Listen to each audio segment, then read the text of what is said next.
Welcome to Alma Tales Lab, where lying wives and sneaky girlfriends finally get exposed. From girls' trips that never happened to coworkers who were a little too friendly, we break down every red flag, messy receipt, and suspicious text with humor, shock, and just a little bit of petty. Expect wild stories, dramatic reactions, and satisfying karma as the truth comes crashing through the door. If you love relationship tea, plot twists, and seeing players get played, this channel is your new home. Every single chaotic, jaw-dropping, binge-worthy episode. Hit subscribe and never miss a fresh dose of exposed cheating. Don't forget to check our previous stories. Let's get into it.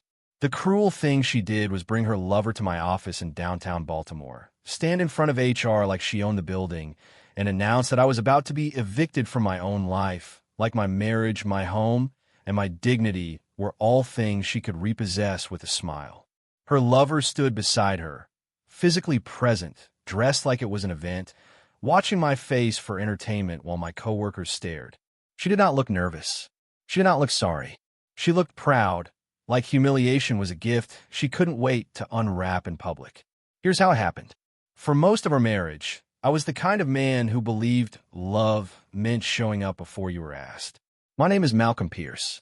I'm a black man in my mid-30s, raised in Prince George's County, Maryland, the kind of place that teaches you to keep your word because your name carries farther than your money. Tessa and I met in Washington, D.C. at a friend's rooftop birthday party near Navy Yard. She laughed at my bad joke about charcuterie boards being adult Lunchables, and I swear I fell in love right there. In the beginning, we were easy. We did late-night walks by the Inner Harbor when we moved to Baltimore, holding hands like we were teenagers, stopping for caramel popcorn and pretending we were critics. We'd go home to our row house in Canton and argue, softly, about whose playlist was better for cooking. The funny part was we both insisted we were the better chef. I burned garlic once and tried to blame the pan. Tessa laughed so hard she snorted, then kissed my forehead and said, "Chef Malcolm needs supervision."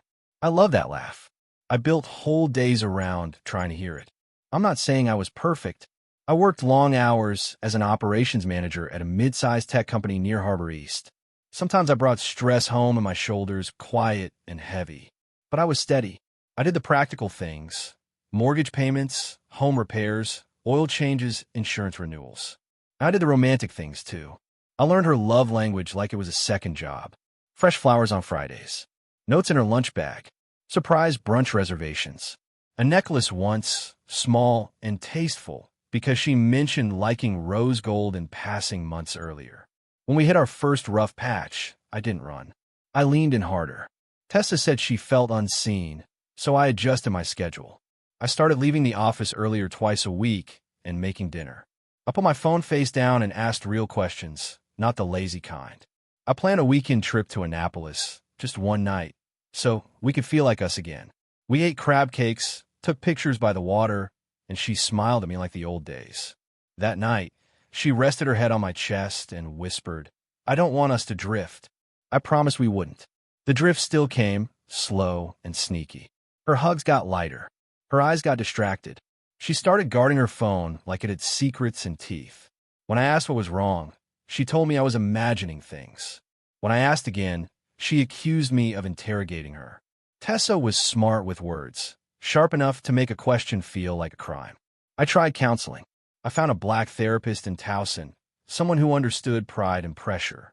Tessa went twice, then quit. "I'm not paying to be blamed," she said, with a smirk that didn't reach her eyes. Then came the new friend, Knox. She said he was a consultant brought in to help with a project at her company in Columbia. She mentioned him casually at first, like he was a passing detail. But his name started showing up too often, like a song you didn't choose but kept hearing. "Andre said this restaurant is good. Andre thinks my boss is an idiot."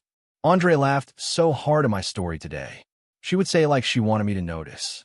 The funny thing is I noticed. I just didn't want to believe what my stomach already knew. I tried to win my own marriage like it was a contest. I don't say that proudly. I mean, I bought gifts the way some men buy apologies, except I wasn't the one betraying anything. A new purse she'd been eyeing, a spa day in Federal Hill, concert tickets, Even a weekend getaway to Philadelphia with a nice hotel and room service, because I thought maybe we just needed to remember we were a team. There were moments of romance in that season too, soft ones. She'd laugh at my jokes again, hold my hand in the elevator, act like she was coming back. Then she'd turn cold as soon as we got home. The funny scenes started feeling like sketches in a sad comedy. One evening, I set up candles and cooked salmon, trying to recreate our early days. The smoke alarm went off because I forgot the oven timer. I waved a dish towel under the alarm like a frantic orchestra conductor. Tessa stood in the doorway laughing, tears in her eyes from the smoke and amusement. For a second, it felt like us. Then her phone buzzed. Her face changed in one breath. She walked to the hallway to answer, voice lowered. When she came back, her smile was gone. "Work," she said too quickly. The salmon tasted like defeat. I started noticing money slipping through our fingers. We had a joint account for bills and savings, and a few weeks in a row, transfers appeared that I didn't recognize. I asked, calm and careful, because I didn't want to fight. Tessa looked at me like I was insulting her. "Are you tracking my spending?" she said. I said no. I was looking at our shared bills. She rolled her eyes and said she had been handling things. It sounded like a warning. Later that night, I checked again. Another transfer. Another one the next day. When I asked for clarity, she called me controlling. Then she smiled and said, "Maybe you should focus on keeping your job." That line sat in my chest like a stone. I had never threatened her employment. I had never tried to embarrass her. I was the man who carried grocery bags and remembered her mother's birthday. But I started realizing something. Tessa didn't just want out. She wanted control on the way out. She wanted me to feel small. And Andre wasn't an accident. He was a witness, a hype man, a weapon she could point at my pride. The more I tried to keep peace, the more she escalated, like kindness offended her. I began sleeping lightly, waking at 3 a.m. to silence that sounded like a plan forming. The first time I saw Andre in person was at a charity gala in D.C., a big event where our social circles overlapped. Black professionals, nonprofits, donors, all of it. I wore a simple suit. Tessa wore a dress that turned heads. I felt proud walking beside her until she let go of my arm and drifted across the room like I was a stranger. When she returned, Andre was with her. She introduced him with a bright voice. "This is Andre," she said, then added, "He gets me." Andre looked me up and down like I was a position he planned to take. Tessa did not correct anything. In the car afterward, I asked her why she brought him to an event like that. She laughed, actually laughed, and said, "Don't be dramatic, Malcolm." I told her it felt disrespectful. She shrugged and said, "Your insecurity is not my responsibility." Then she added, "Andre isn't threatened by me being social." I gripped the steering wheel so hard my knuckles turned pale. I didn't yell. I didn't curse. I said we needed boundaries and respect. She said, "Maybe you need therapy for your ego." The worst part was how calm she sounded. Like my pain was an inconvenience she could file away. That's when I stopped fighting loudly and started preparing quietly. I didn't become cruel. I didn't plot some flashy revenge. I just recognized that my marriage had become a courtroom in advance, and I needed to stop walking in unrepresented. I scheduled an appointment with a family attorney in Prince George's County, a woman named Nicole Tate who spoke with the kind of clarity that cuts through fog. I brought documents.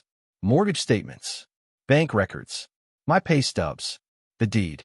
I didn't exaggerate. I just told the truth. Nicole listened, then said, "You're being baited, and you're being financially exposed. We're going to protect you." Meanwhile, I still tried, because hope is stubborn and love doesn't shut off on command. I bought Tessa a small bracelet after she complained about feeling unappreciated. I left it on her pillow with a note that said, "I'm still here." She wore it once, to a dinner I didn't attend. I recognized it in a photo on her phone when she left it open by mistake. Andre's hand was on her waist, the bracelet glinting under restaurant lights. My stomach turned. When I asked her about the picture, she didn't deny it. She said, "You weren't meeting my needs." Like that was a complete sentence. Like vows were negotiable if someone got bored. The next humiliation came at home. One Saturday morning, she invited her sister and brother-in-law over without telling me. I walked into the kitchen in sweatpants, half asleep, and found them sitting like a panel. Tessa stood at the counter sipping coffee, eyes bright with control. She told me she was reviewing our options, and her sister started listing reasons why Tessa deserved the house. They spoke about me like I wasn't in the room. Tessa said I had emotional issues and implied I was unstable. I asked her to stop. She smiled and said, "See, this is what I deal with. No remorse, just performance." I started sleeping in the guest room, not because I wanted to punish her, but because my body couldn't rest next to someone who treated love like a game. Still, I kept things respectful. I didn't badmouth her to anyone. I didn't post anything online. I went to work, did my job, came home, tried to keep peace. And the whole time, I quietly followed Nicole's instructions. I opened a separate account. I redirected my paycheck. I documented every unusual transfer from the joint account. I changed passwords. I took photos of important documents. I updated my beneficiaries and my emergency contacts. I learned that protection can be an act of self-respect, not spite. Tessa noticed the shift and hated it. When she couldn't provoke a fight, she escalated in new ways. She started leaving the house for errands and returning late, smelling like cologne that wasn't mine. She began speaking to me like I was an employee who disappointed her. "Make sure you don't touch my things," she'd say, even though everything in the house was shared. Once, she moved my framed college photo from the hallway and replaced it with a large abstract piece she said Andre liked. When I asked why, she said, "This house needed better taste." It wasn't about taste. It was about erasing me inch by inch. The day before the office incident, she sent me a text that read, "Don't embarrass yourself tomorrow." I stared at it at my desk, confused. I asked what she meant. She didn't respond. That night, she came home with Andre's energy all over her. Confidence, smugness, like she had backup. She didn't look at me when I spoke. She didn't eat dinner. She went upstairs and closed the bedroom door like I didn't exist. I slept with my phone on the dresser, charger plugged in case Nicole called. I felt like a man waiting for a storm to make landfall, listening to silence that sounded too organized. The next morning, I wore my usual work clothes and tried to move like my life wasn't cracking. My office was in a glass building near Harbor East, the kind with a lobby that smells like coffee and expensive air freshener. Around 10:30 a.m., my coworker Jamal messaged me. "HR wants you now." My heart dropped. I walked down the hall, past people who greeted me like normal. I stepped into the HR conference room and saw Tessa standing there in a blazer, Andre beside her, arms crossed. HR was seated. Tessa smiled like she was hosting. Andre looked pleased, like he had front-row tickets. Tessa started speaking before anyone invited her. "I'm here to inform you," she said, "that Malcolm is going through personal issues and will likely be displaced soon."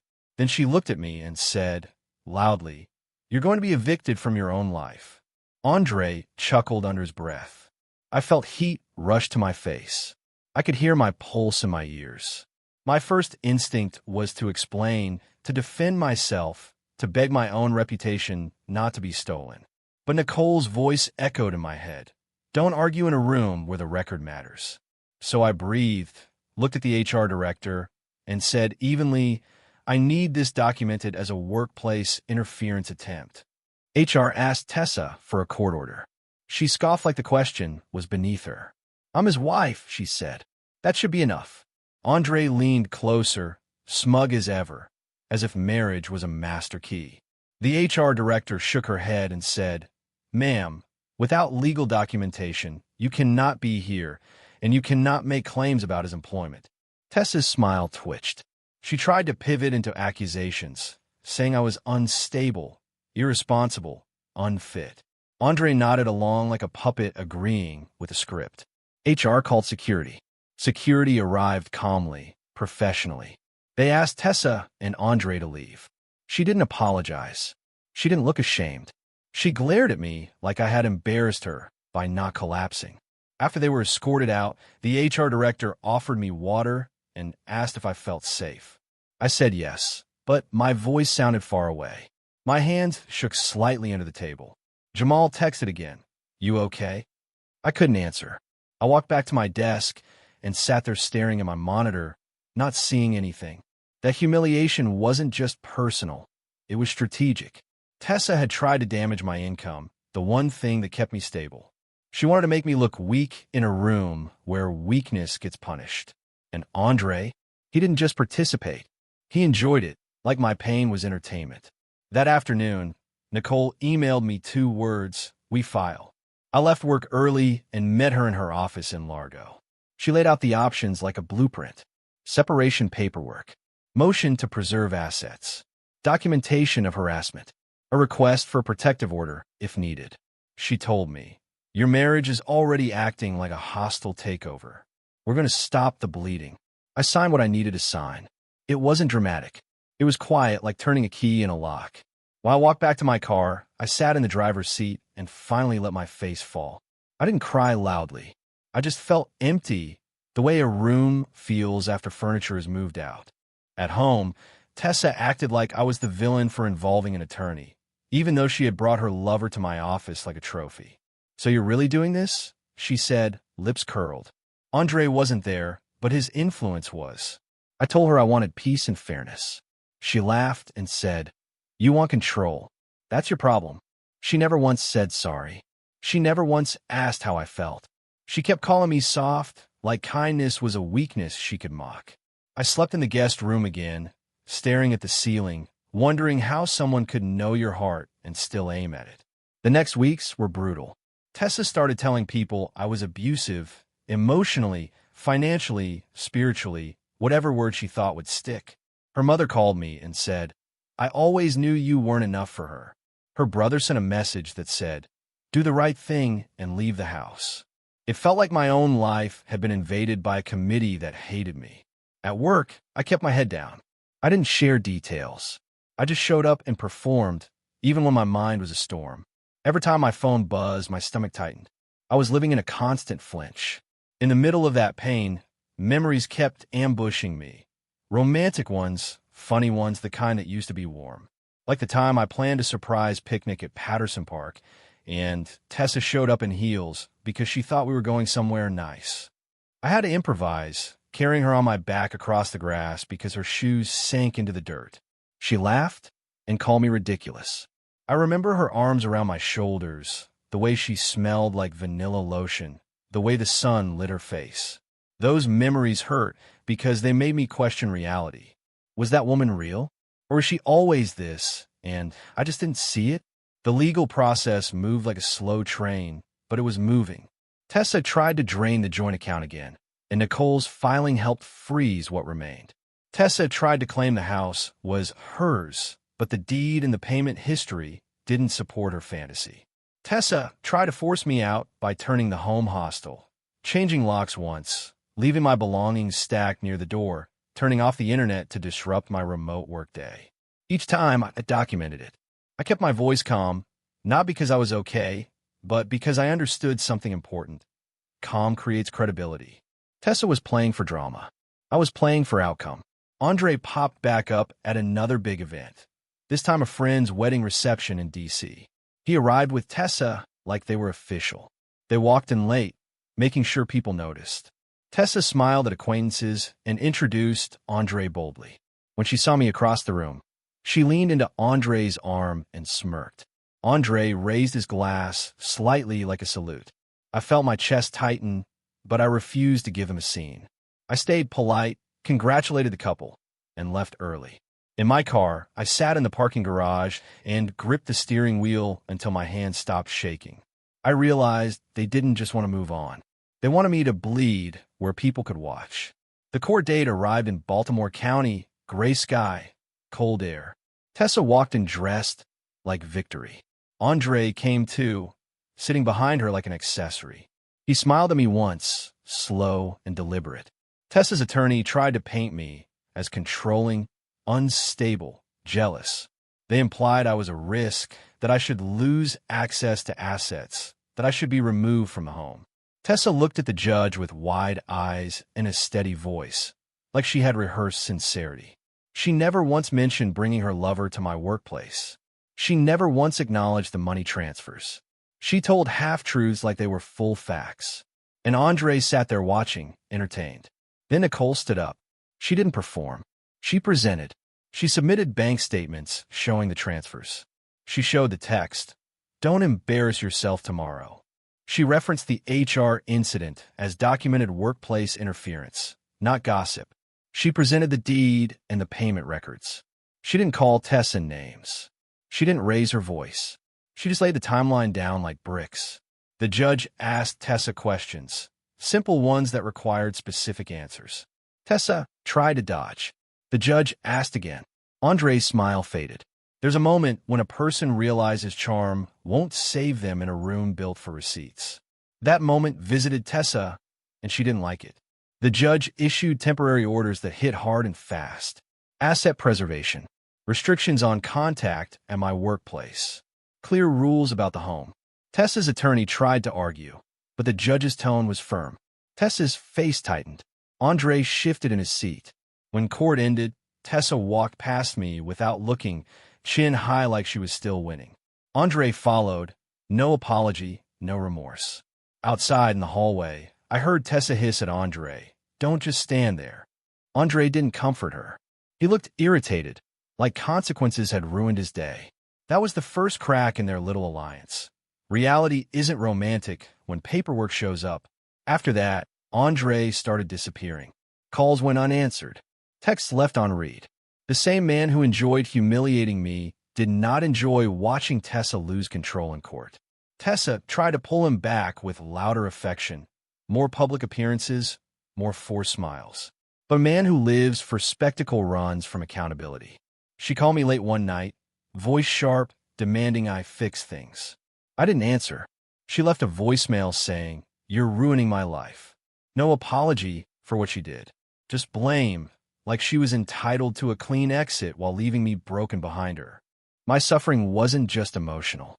It was practical. I had to rebuild my sense of safety from scratch. I changed routines. I parked in different places.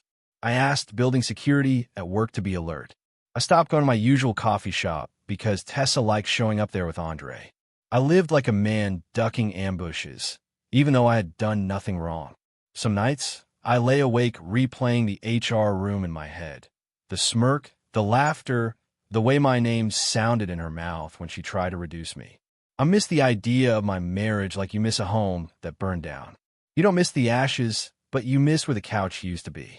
Then the karma arrived in the most realistic way possible. Not dramatic, not cinematic, just inevitable. Tessa's claims started collapsing under their own weight.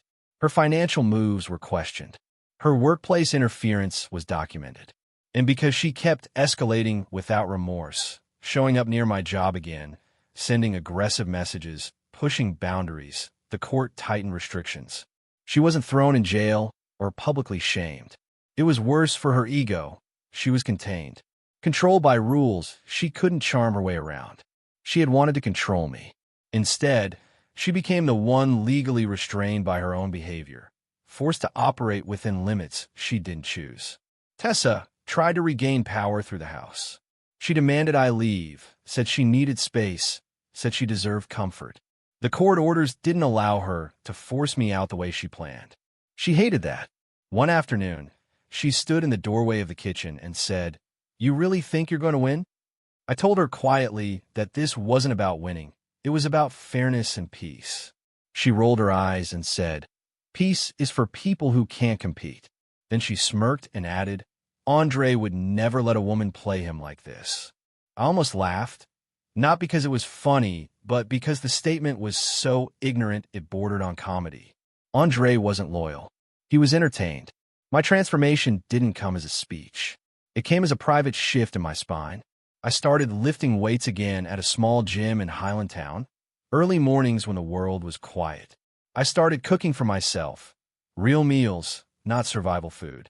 I started meeting Jamal for lunch once a week, talking about normal things, letting my nervous system remember calm. At work, I kept my performance steady, and eventually my manager pulled me aside and offered me a role with more responsibility. It wasn't a trophy I posted online. It was stability. It was proof that my life could grow even while my marriage was shrinking. The final court outcome wasn't glamorous. It was just solid. Tessa didn't get the sweeping victory she imagined. She didn't get to take what she didn't build. The orders protected assets. The records forced transparency. The financial fallout landed where it belonged. Andre never returned to court with her. In the end, the person she used as a witness to my humiliation became a witness to her inconvenience. And then he became absent. Tessa tried to call me again after the final paperwork, voice cold, asking for one last favor. I didn't respond. I wasn't rude. I was done. The quietest revenge was the most satisfying. I got my peace back without asking her permission. I refinanced my future the way I once refinanced my hope.